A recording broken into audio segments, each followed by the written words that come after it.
I know. You're the spin master.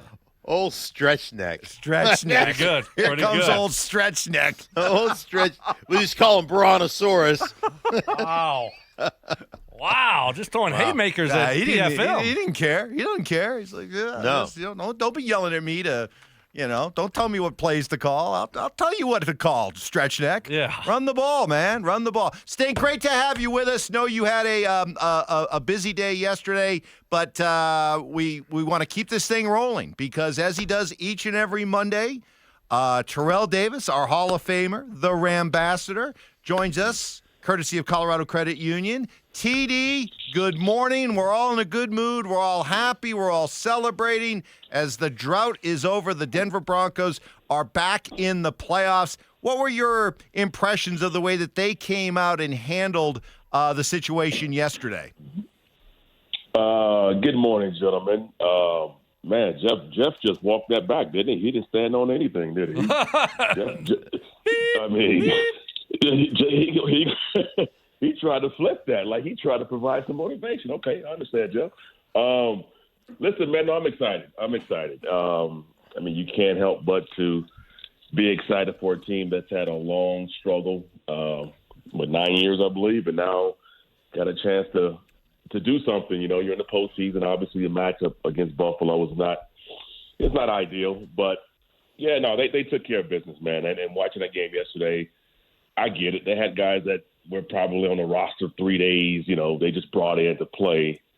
But it's never about what another team is doing. It's about what you do. And, the story would have been a lot different if, this team had struggled with that game yesterday. But they came out, man. They looked really good. So, yeah, no, I mean, I mean, it is what it is. Like, obviously, you want that kind of execution and energy when a game is when a team has their full roster. And we'll see what happens on Sunday. But yeah, man, I'm pretty excited about it. Yeah, I think you've got to be, TD, and obviously, a tough matchup. You're heading out to Buffalo to play the Bills, 7 versus 2 seed. But what kind of momentum and what kind of carryover does a game like yesterday have for the Broncos in your mind, or does it?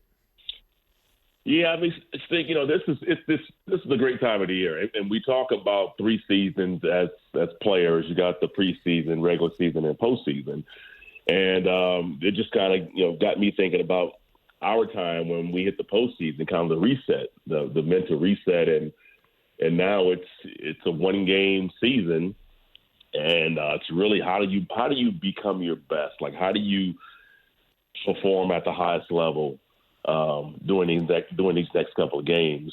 Some factors that you might have might be, whether you're putting too much pressure on yourself to perform, or it's, maybe it's where your confidence level may not be there.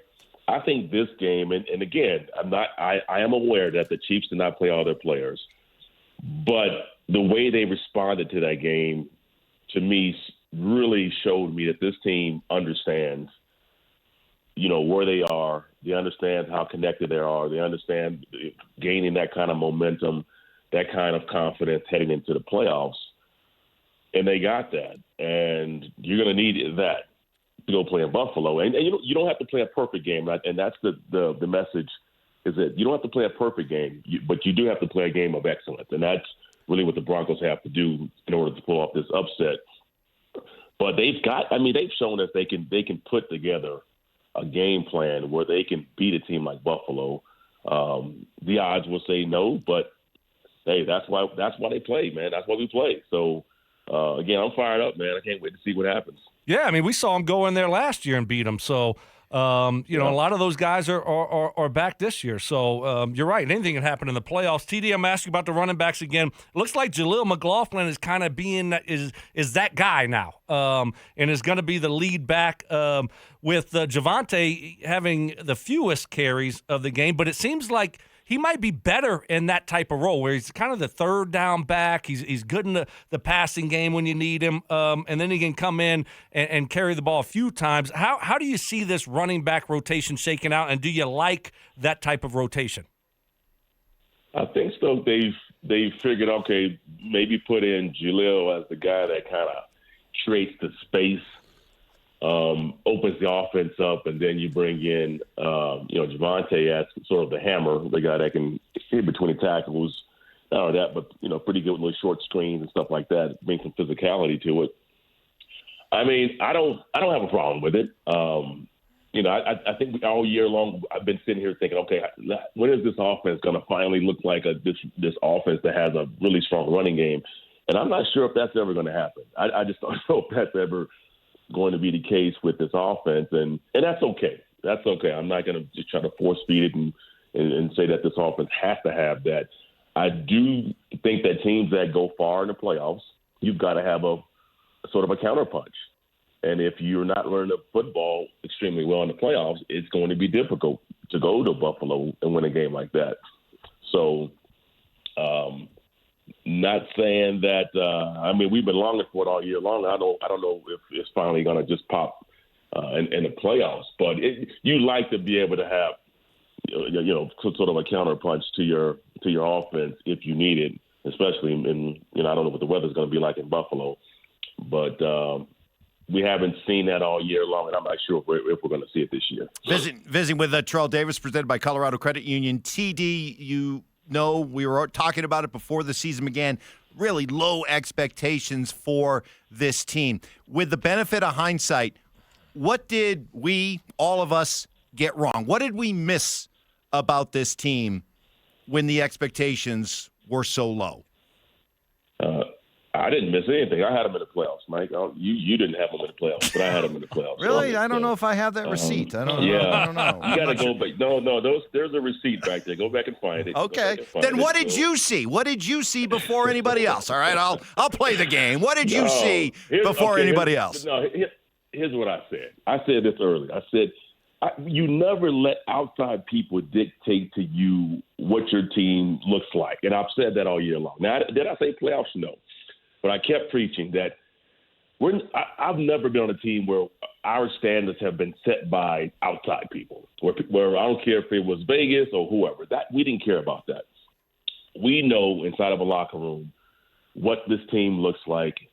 Even if you have a bunch of no-name guys, it's just it's a different environment, and you get a sense for players, and you get a sense for the chemistry, you get a sense for who how this thing is coming along. And you set your own sort of expectations. And I kept saying there wasn't a law, because everybody made it sound like there was some law that the Broncos couldn't go to the playoffs in their first year. They kept saying, nope, they can't do it. They're in the rebuilding phase. They can't go to the playoffs. And I'm like, no, dude, stop that. Like, take that border, that boundary away, and just play the game. And I guarantee you players in the locker room weren't thinking about hey, we have this cap. We have a 5-game cap, 6-game cap, and that's where we're going to shoot for. And I just kept saying that was my mentality about this team. Now, I didn't see playoffs, but they hit the playoffs. But I know, Mike, you were not saying that this was a playoff team. Absolutely. You were saying this was, exactly. And so every week I'd come on, I said, expectations are the next game, I expect them to win. And as the season went along, the expectations grew.